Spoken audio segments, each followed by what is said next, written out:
Sup, Dills? J-Dog back to record another goddamn video. And today's questions we're going on in this goddamn video are on the next video in line.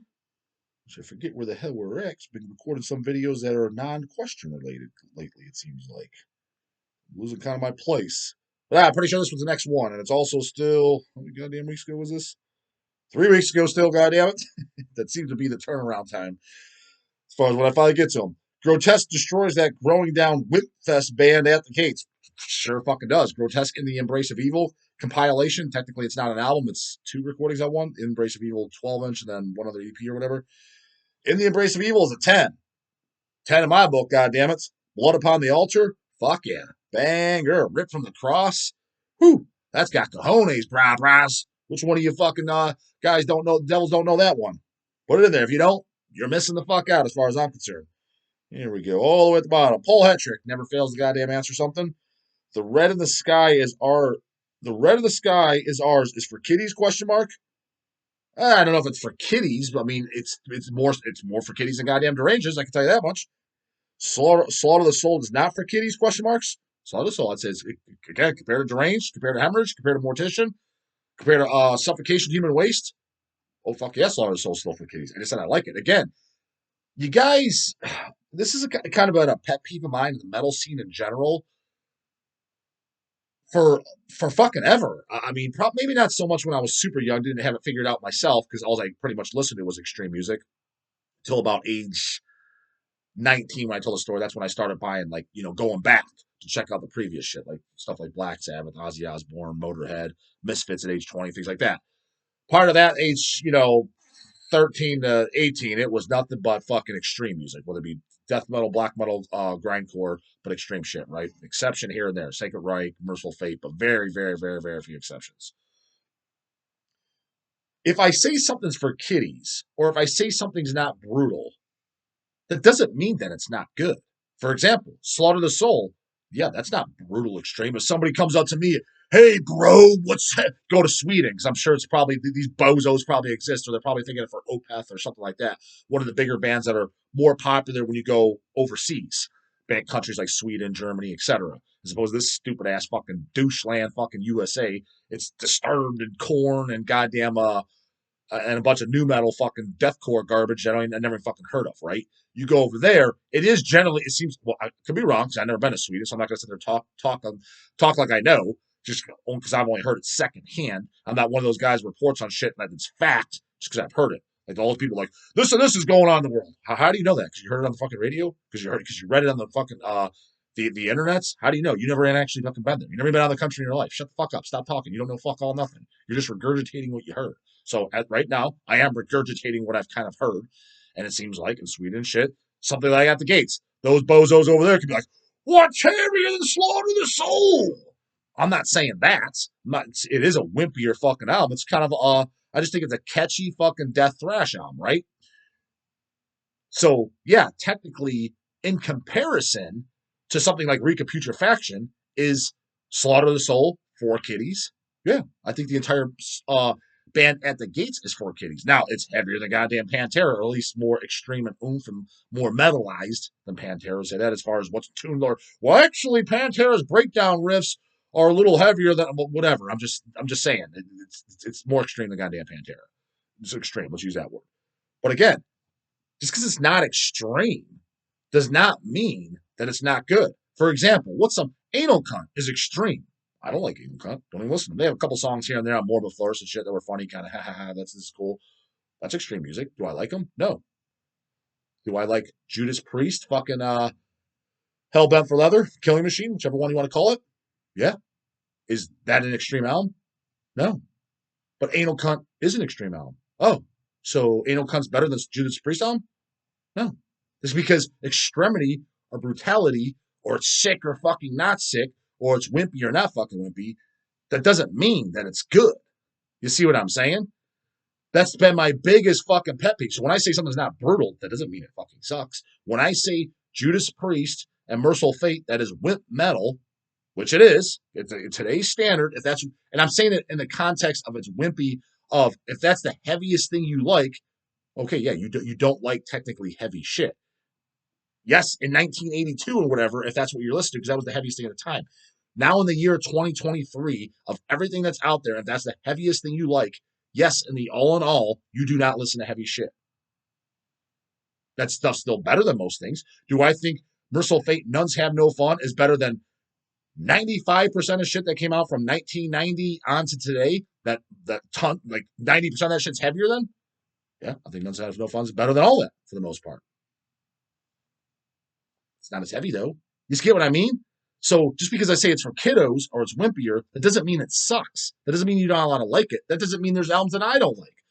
So I just amazing. I have to explain this, but so that's been a pet peeve forever. So now you got it fucking documented on fucking video.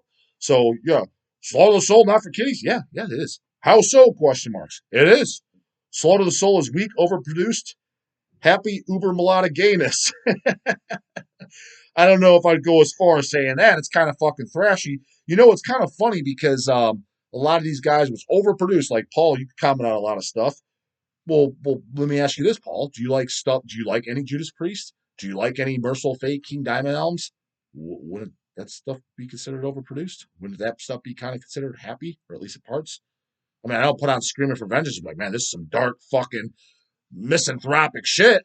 No, it's kind of upbeat, breaking the law, breaking the law. I mean, that's not happy. Like, I grant it's a good song, but I mean, Misfits, that's as happy as it fucking gets.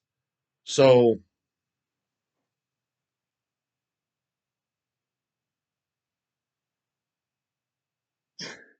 Hugh Morgan, any good Judd Blake stories? Fuckload of question marks. They got my attention. So you want to put a fuckload of question marks? He's got probably 100 question marks right after it.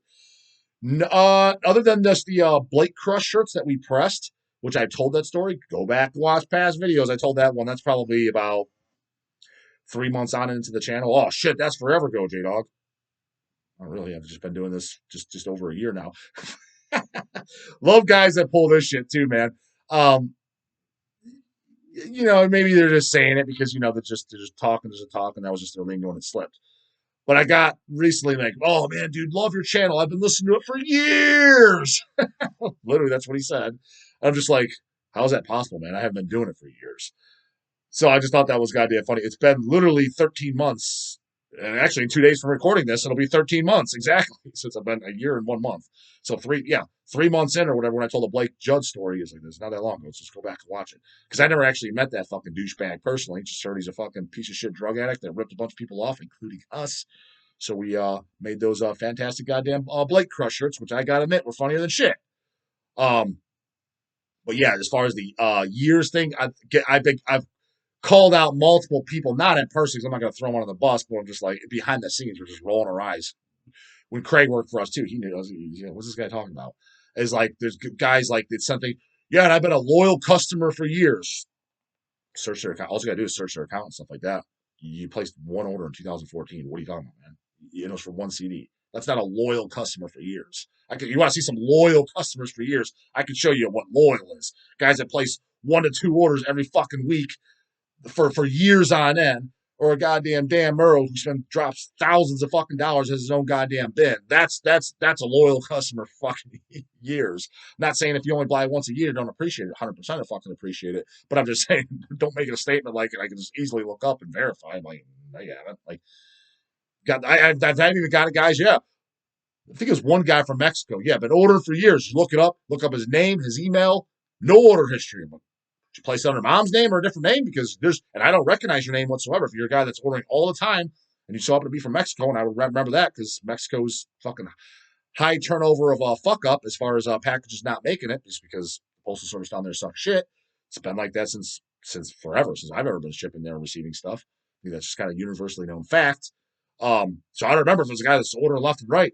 Did you place it on mom's credit card? Because I don't fucking see your ass here anyways. But a little bit of another pet peeve of seeing that. I don't just think it's fucking funny when people say shit, it's shit they say that is easily verifiable. Like again, maybe their lingo was wrong, but nonetheless, I get a kick out of it.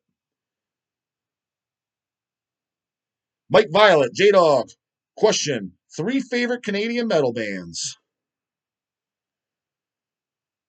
I will say this, and I have said this, and I'm sure there's a lot of people that disagree. Now, again, first two albums, and then I like the third one as well, but first two albums, first band that pops in my mind always for as far as favorite. It's one nobody ever says. Everybody's going to say the obvious, Exciters, Razors, Sacrifice, etc. But J-Dog, Cryptopsy. Again, do I like their later shit at all? No. I mean, most of them I never even heard, but I've heard some stuff that sounds deathcore like a motherfucker. But None So Vile and Blasphemy Made Flesh, those are some of my favorite records of all goddamn time. Whisper Supremacy, I do like it. It was a major change. Definitely not as good as the first two, but still a good album. After that, I didn't really like anything. And Then You'll Beg was the last one I heard. I didn't really like it, to be honest with you. So Cryptopsy, number one. Number two, again, not to pick the fucking lamos that everybody just picks. Again, another band that sucked it up big time. It honestly might be Cataclysm. Temple of Knowledge, Down, that shit is fucking phenomenal. But yeah, their later shit, oh, it's horrible. It's fucking garbage. Garbage fucking deathcore trash. Not denying that whatsoever. Again, you don't just throw away the good records because they went there. That's why when I rip on the Metallica shit like that, or when people throw, honestly, I think, at least within this channel, I think the one that they bring up the most to throw under the bus is Cradle of Filth. And they're looking at it from the last 20 years. They've done. I'm like, okay, but dude, if you go by that mentality, like, okay, now Cryptopsy fucking sucks. Now Cataclysm fucking sucks. Metallica definitely fucking sucks. Megadeth sucks. Slayer sucks. And what do I mean by sucks? That means discredit all their fucking albums. Show No Mercy, that was a fucking turd. Kill Them All, that did nothing for music. That's how they do for Cradle of Filth. Like, they talk like that. I'm like, what are you talking? Okay, yes, I understand they might be shitty records, but so do, honestly, vast majority of the bands that have been around for fucking over 10 years. Most of them do, or at least they got watered down, or you're just like, oh, these kind of suck, that type of deal. Do you discredit their fucking great ones, though? I don't. So before anyone comes in saying something stupid as fuck, Cataclysm, that shit's junk. Yeah, the shit they've been playing the last goddamn 25 fucking years, probably even longer than that. Yes, Turd fucking City. I'm not talking about that shit. I'm talking about the great extreme shit. So let's go to Cataclysm. I think that's a little bit more of a better answer. And honestly, I've been listening to early Cataclysm. I mean, I got Temple of Knowledge when I was like 15. I was like, what is this? I'm surprised I picked it up. I think because somebody recommended it. Maybe it was Baxter or somebody, because the cover is horrifically fucking bad. That's up there with goddamn Monstrosity Millennium. It's just bad. But when I put it on, I'm like, holy shit, this fucking album is great. I was like, the guy's vocals are over the motherfucking top and sounds like nobody, even to this fucking day. So yeah, check out some Temple Analogy and the Sorcery album, Mysticism. I say Temple Analogy down because there's the sorcery and then there's the mysticism and all this other shit that combines, and then there's 2-on-1s, and so I'm confused with the discography because a lot of it mine is the 2-on-1s, and then I got their first 7-inch too. That's fucking great too. Anyway, so goddamn Temple of Knowledge down. I think Temple of Knowledge is 1994, 1995. You get that? That's my favorite, but I'm a little biased because it's my first thing I picked up by them, and everything underneath, that's the good shit, brah brah. Let's go with third band. Popping in my mind, Sacrifice, because I do love Torment and Fire, but truth be told, I like, so chill the fuck out. Four Determinations and Soldiers of Misfortune, I like, but I don't love them. As opposed to Torment and Fire, I love it. But yeah, Torment and Fire, that is definitely one of my fucking favorite thrash albums ever. If I do a top 20 thrash albums, that's I'll start pulling stuff out, and then I'll make the countdown, just eliminate what I did like more or not, but I'm pretty sure it's definitely in the top 20. I think that's going to pretty much make the cut pretty easily. Again, when I do that video, and I probably will, we'll see. Cider, like I said, that could be Razor. Who am I forgetting, though, that I know I like more? Because, again, those bands, the Exciters, the Razor, Sacrifice was pretty early on because I got that, my first introduction to Sacrifice, which is my favorite thing, was the goddamn bootlegs disc that came out. Shit, how old was I when that came out? Maybe 17 or so. So they were a little bit earlier on. So the first thing I was introduced to was their demos. The put her on the Ultra bootleg disc. That was the first thing I ever heard by Sacrifice. Anyways, the Razors and the Exciters, I got into a little bit later. Like I was talking about the Black Sabbaths and the Ozzies, etc., the Misfits. That was those bands I started buying like 19, 20, 21, etc. So a little bit later on. So I'm trying to think of another Canadian band that I loved as a kid, and it would have been death or black metal. Who am I fucking forgetting? You guys all know I'm not a big Blasphemy fan. I respect the hell out of them. They're original as fuck. Definitely pioneers, but I put it on. I'm just like, yeah, It's not doing anything for me. So they're not in there. So if you're shouting that at the screen, you call me the biggest poser all you want. What, this fucking bozo likes early Cradle of Filth but doesn't like Blasphemy? Yeah, I'm not a fucking poser because I like what I like. I don't just try to like, I don't just tell you I like shit to fit the fuck in.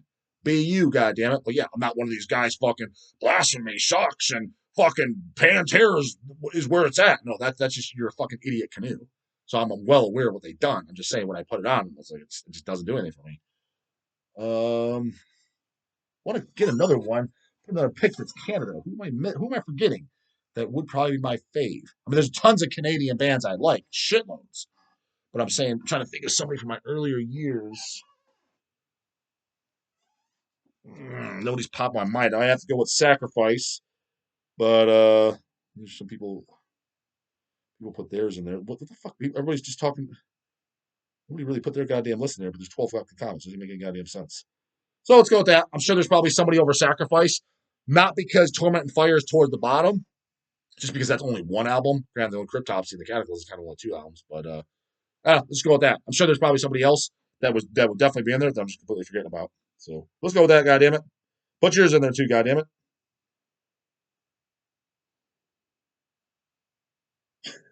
Cam_0. What is your opinion on Meshuggah and Hammer Heed? Never heard of Hammer Heed. Don't even know what the fuck that is. Meshuggah. I've answered this question, so I'll do it quickly. Headache Central, not a fan at all. Is it hanging out with Cold Chamber? No, but it was borderline. Because the reason why I say that is because for that fan base, the Fear Factories, Cold Chambers, the Static X's, I would say 70% of that fan base, when they were getting to the real heavy shit, they would mention Meshuggah. And from what I understand, their first two albums are kind of death metal-ish. This is literally going back to I'm 16, 17 years old when I even heard them. And I don't even know if it was the first two albums I heard. But I remember having a lot of that industrial type shit, and I think blast beats too. But just having that production of industrial that I literally just gave me a car sick feeling, nauseousness, headache. That I was like, I can't get into this at all. I was like, I'd rather listen to literally Cold Chamber or fucking Pantera. I just really would. I was like, this doesn't at least give me a headache. Meshuggah was literally giving me a headache. So just like Nine Inch Nails, same thing, gives me a fucking headache. Straight up. And I'm not like saying that to be funny. It literally gives me a fucking, it actually gives me a headache.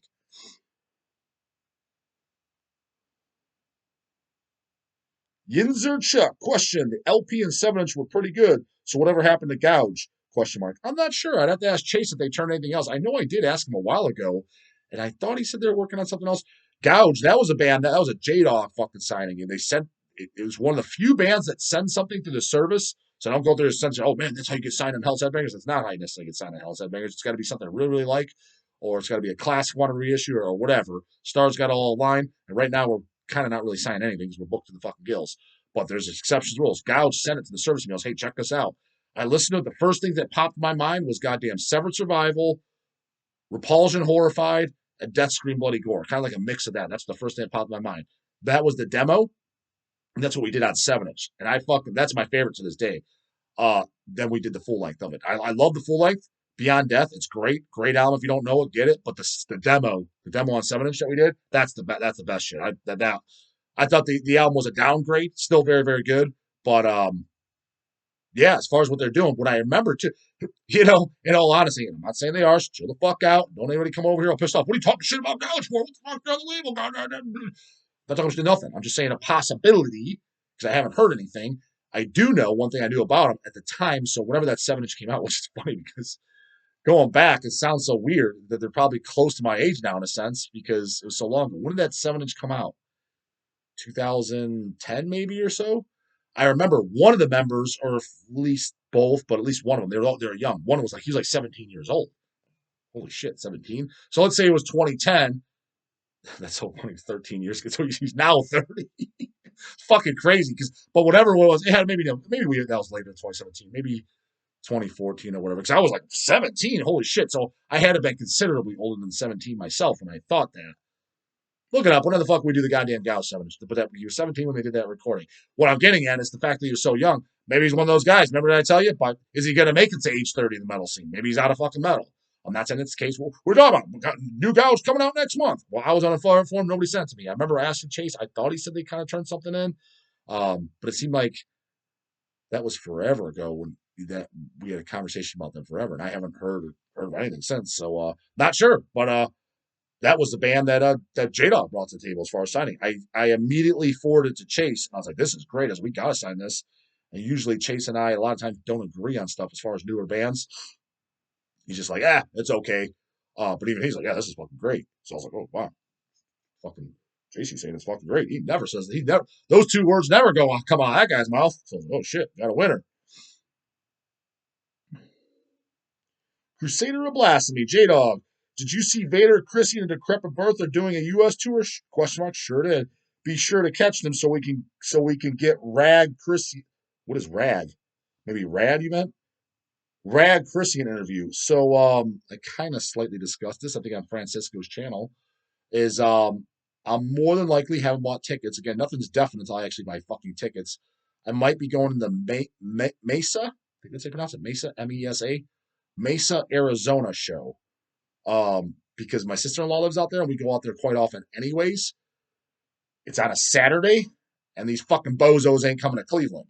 Now the goal is yes, to get a goddamn Christian interview, but I wanted this kind of scheduled ahead of time so that way it's kind of, not that it'd still be definite, but at least they know the fucking heads up. Because I don't know, is Mesa's Arizona, is their scene huge? Is there going to be 500 people there? Like to the point where I might not even see the Christian guys. Granted, if they see me and I say, hey, they know who I am. But I don't know them to the degree where I have their phone numbers or whatever. I told my buddy Brian Woody, who does know them, to contact them or whatever, and he did, and they kind of replied, and it's kind of that they replied, got an answer, but didn't get an answer type of thing. So I technically still don't have an answer. Regardless, I kind of made up my mind. Even if I don't get the thumbs up fucking interview before I buy my tickets, I probably will anyways. And if I go at that time, I'm definitely going to the show. So look out for the old goddamn dog. I think it's March 18th. Don't quote me on that. Look up the goddamn tour. I think it's a date, but it's a Saturday. The old dog may be out in fucking Mesa, Arizona, flipping canoes and fucking stomping posers out there. Goddamn it! So if you see the old fucking dog and you're from goddamn Arizona, number one, put in the goddamn comments box. I'm kind of curious who would be at that show that watched this fucking channel. And number two, come up and fucking say hi, because I can't promise you I'll ever be in another show in Arizona any motherfucking time soon, if ever. Well, probably ever, but well, it may not even be ever. Who knows? So might be your one and only top fucking time that J Dog's coming to Arizona. Goddamn it! As far as to a show that we were going to see me. So just that's in the works. I would say there's an 80% chance that's going to be the case, but don't hold me to it, because like I said, nothing's bought yet. I got to buy plane tickets, etc. Counts, questions, you know what we're going to do. Put in the count box, get the answer right morning. Later, goddamn it.